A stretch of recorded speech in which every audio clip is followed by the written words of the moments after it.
হাঁটতে হাঁটতে আমরা চাঙ্গিনী পশ্চিম পাড়া মোল্লাবাড়ির সামনে চলে এসেছি। একবার মোল্লাবাড়ি মসজিদটা দেখতে পাচ্ছেন। ওনারা আসলে ছোট সমাজের মধ্যে খুব সুন্দর একটা মসজিদ নির্মাণ করেছেন দোতলা। এখানে আবার একটা বন্দিশাহী ঈদগাহ ময়দানও আছে।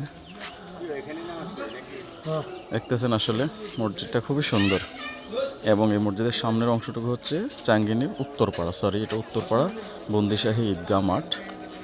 আমরা মনে হয় মাগরিব নামাজটা এখানেই আদায় করব। দেখতে পাচ্ছেন আসলে মসজিদটাকে আমরা দোতলার যে ডিজাইনটা খুবই সুন্দর একটা ডিজাইন করছে। অল্প পরিসরে আসলে গ্রামের ভিতরে এরকম মসজিদ একটু কমই দেখা যায়। তো যাই হোক, মোটামুটি ভালো লাগলো। আজান হয়ে যাচ্ছে। আমরা এটা হচ্ছে চাঙ্গিনী উত্তরপাড়া বন্দিশাহী ঈদগাহ ও জামে মসজিদ প্রাঙ্গণে আজান হচ্ছে। আমরা এখানে নামাজ পড়ব। খুবই সুন্দর একটা মসজিদটিকে দেখানোর জন্য মূলত নিয়ে এসেছি আপনাদেরকে।